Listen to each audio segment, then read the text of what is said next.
This is the largest and heaviest bomber in the world, the Russian TU-160 Blackjack. This is a woman, and this is the Russian president, Vladimir Putin. You're probably wondering, what does that woman have to do with this airplane? Well, once upon a time, she went for a joyride on it, just like the president did. But unlike Putin, who sat in the commander's chair, watched the bomber's crew launch 4 cruise missiles, and even participated in aerial refueling, that woman's husband got into quite a bit of trouble for sneaking his future wife into a strategic nuclear bomber. But that joyride wasn't the greatest crime committed with the TU-160, nor was Russia's use of the bomber to attack Ukraine.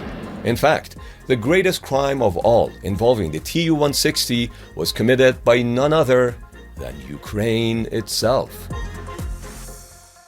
The TU-160 is a machine that bridges the gap between mid-century nuclear paranoia and modern geopolitical power projection. But to understand this airplane, you first have to look at its sheer scale.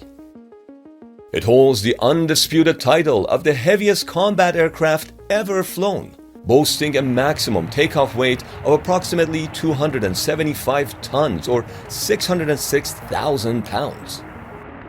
That's about 25% heavier than the American B-52 Stratofortress and the B-1B Lancer. Imagine a Boeing 787 Dreamliner passenger jet that can fly at twice the speed of sound. But the thrust required to move this behemoth at such high speeds came from 4 Kuznetsov NK-32 afterburning turbofan engines. These are the most powerful engines ever fitted on a combat jet. Each NK-32 produces approximately 55,000 pounds of thrust with the afterburner engaged. Combined, the 4 engines produce 220,000 pounds of thrust, pushing this gigantic aircraft to Mach 2.05. This makes the TU-160 the fastest strategic bomber in operational service today, significantly outpacing the American B-1B and the subsonic B-2 Spirit. Although the American strategic bombers are stealthy and they don't rain acid from the sky like the TU-160 does. Before I get to the acid rain, how about a chance to win up to $500 in Bass Pro Shops gift cards thanks to our sponsor, Medal Hunter. Medal Hunter is a free military PvP game where you, as a sniper, go head-to-head against another sniper through 3 waves of attacks. So, I've been playing it for like an hour now, and it's pretty simple, but also challenging because you got to account for the time it takes for the round to travel. And so that's what makes it kind of fun to play. There we go, got another one. There's no auto aim here, so when you miss, you can't blame the game. And you're not just sitting in one sniper nest. There are 9 different locations ranging from Pearl Harbor and Warsaw to Vietnam and Afghanistan, with everything from sniper rifles to artillery fire and anti-aircraft guns. To celebrate the launch of the game, as you unlock arenas 2, 4, 7, and 9, each one gives you a spin for the giveaway to win up to $500. Just copy your player ID, go to mh-challenge.com, spin the wheel and see what you want. There's over 30 grand in total prize pool, so to enter the giveaway, download Medal Hunter using the QR code or the link in the description and use the code NWYT for an exclusive welcome package before September 13th. If you've ever seen old footage of the TU-160, you might have noticed a thick, toxic-looking yellow smoke behind it. This is not due to engine malfunction or the fuel being burnt. The early NK-32 turbofans operated at extremely high core temperatures that could bind the nitrogen and oxygen that's in the air, forming nitrogen dioxide, a toxic yellowish gas that can then combine with the moisture in the atmosphere to form nitric acid. But this would only happen when the engine's airflow speed was low, which is why the yellow smoke was only visible during taxi and takeoff. Building such a fast, yet large and heavy aircraft was an aerodynamic nightmare. To survive enormous amounts of stress, about 30% of the TU-160's airframe, including its critical central wing box, was constructed entirely out of titanium. But that's easier said than done. Welding massive sheets of titanium is incredibly difficult. Any impurities introduced during the welding process will cause the metal to shatter under immense aerodynamic stress. So the Soviets had to construct the largest electron beam vacuum chamber in the world, just so they could weld the bomber's titanium spine in complete vacuum. The TU-160's swing wing design was the largest variable sweep wing built in history. So when the bomber needs to take off, land, or loiter efficiently, the wings spread out to 20 degrees. And when the pilot needs to outrun an interceptor or dash into enemy territory, those massive titanium-reinforced wings sweep back to 65 degrees, transforming the bomber into a supersonic dart. But to accommodate the sweeping wings, an unusual engineering decision had to be made.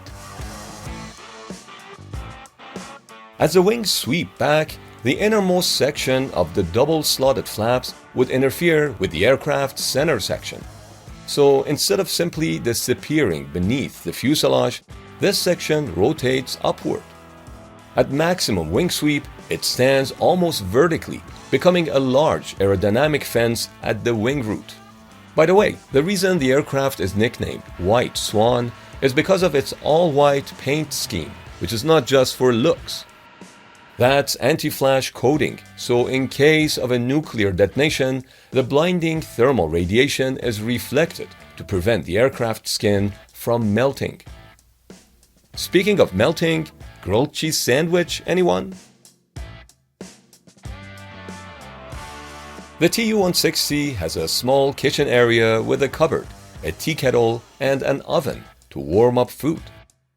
That's because the four-person crew, made up of the pilot, co-pilot, navigator, and the weapons systems officer, need amenities on board during an exceptionally long flight. There's also a stainless steel toilet bowl placed directly over the crew entry hatch. That's where the real biological bombs drop. The TU-160's longest flight took 25 hours, tracing a massive 20,000-kilometer loop over the neutral waters of the Central Arctic Ocean, the Northern Sea Route, the Pacific Ocean in Russia's Far East, and the Kara, Laptev, and Chukchi Seas, before returning over Siberia to land. This would have demanded aerial refueling, which the TU-160 is capable of, but because they use the probe and drogue method, the fuel transfer rate is around 2,000 to 3,000 pounds per minute, which is roughly 2 times slower than the flying boom method used by the US Air Force. The Russian state media called that 25-hour trip the world record for the longest non-stop flight for that type of aircraft. Which of course is not true. Americans routinely fly their B-52, B-1B, and B-2 bombers on grueling 33 to 44-hour combat missions. But not all the trips were that long. Elena, the woman that we mentioned at the beginning, once flew on a TU-160. She was a clerk who worked for one of the aviation squadrons, but she got lucky because she befriended the squadron's commander, Sergei Buchkov. So one night in 1991, Sergei jokingly asked if she wanted to try flying the TU-160. Of course, she agreed, and Sergei threw a specialized flight suit and a dark-visored aviation helmet on her. In the chaos of many ground crew vehicles preparing the bomber for flight, and in disguise of the flight suit, Sergei snuck her into the co-pilot seat. During the flight, she actually flew the 275-ton nuclear bomber, even though momentarily. Of course, after the return, the military brass found out, and Sergei was severely demoted. But look at the bright side. Sergei and Elena eventually got married, after Sergei divorced his first wife. You might be wondering, how was Elena able to fly the bomber on her first try? Well, because the aircraft had an advanced fly-by-wire control system. Instead of a traditional yoke or steering wheel like you would find on a B-52 bomber, this aircraft had a joystick. The fly-by-wire system translates the pilot's inputs into electronic signals, instead of using physical cables and pulleys that move massive control surfaces against immense aerodynamic drag. But the most dramatic chapter of TU-160's life did not happen in the air. It happened on the ground, when the Soviet Union was falling apart. Between 1978 and 1991, the Soviets managed to build 21 TU-160 bombers. When the empire collapsed, the borders were redrawn overnight. Suddenly, 19 of those 21 highly classified, incredibly expensive strategic bombers were sitting at the Preluki Air Base, which was now located in the newly independent nation of Ukraine. Think about it. Overnight, Ukraine possessed the second largest army in Europe. They had 1,800 aircraft, thousands of tanks, and a massive chunk of Russia's strategic nuclear deterrent. The newly formed Russian Federation desperately wanted their white swans back, especially that Ukraine, suffering through a brutal post-Soviet economic crisis, couldn't even afford to maintain this fleet of supersonic heavy bombers. But Western powers, particularly the United States, didn't want a struggling new nation holding onto weapons of such immense strategic potential. Under a US-funded disarmament agreement, Ukraine began cutting these legendary bombers into pieces. They chopped them up thoroughly enough that American satellites in space could photograph the wreckage and confirm they could never be reassembled. One of the airplanes destroyed was essentially brand new, with only 18 hours of total flight time logged. Watching their premier bomber fleet being turned into scrap metal, Russia offered a desperate deal in 1999. They agreed to wipe out roughly $275 million of Ukraine's outstanding sovereign debt for natural gas in exchange for 8 of the surviving Tu-160s, along with a few hundred Kh-55 cruise missiles and 3 Tu-95 heavy bombers. Ukraine accepted. Although, looking back, the Ukrainian military was effectively sold out and systematically dismantled by corrupt politicians. The price of a single Tu-160 is estimated to be between $270 and $300 million. Those politicians eager for quick cash, alleged kickbacks, and loan forgiveness assumed that a major conventional war in Europe was a thing of the past. If they had known what the future held, having a fleet of Mach 2 bombers acting as a strategic deterrent might have changed the recent history. Ironically, the 575 Kh-55 cruise missiles that Ukraine handed back to Russia during those deals are the very same types of missiles striking Ukrainian cities today. That's why most Ukrainians now view the scrapping and sale of the white swans to Russia as a historic crime committed by their own politicians. I should also address the elephant in the room. Many claim the Tu-160 is just a stolen, oversized copy of the American B-1B Lancer. To be fair, they look very similar. But aerospace engineers view this as a classic case of convergent evolution. Both nations were trying to solve the exact same aerodynamic problem using the limitations of 1970s physics. Form simply follows function.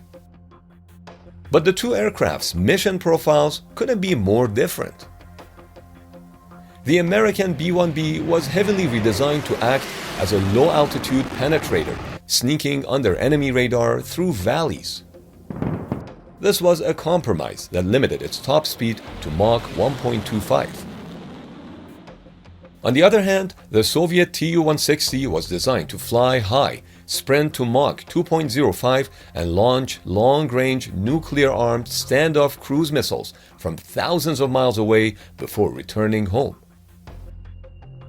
Today, the Blackjack remains a critical pillar of Russia's nuclear triad, carrying up to 12 Kh-102 nuclear-armed cruise missiles in its internal rotary launchers. Up until now, the TU-160 has been rarely deployed against Ukraine because Russia has so few of them. But to replace the Tu-95 Bear bombers destroyed by Ukrainian strikes in recent months, Russia is increasingly looking to deploy the White Swans to where they came from, and maybe even start building new ones.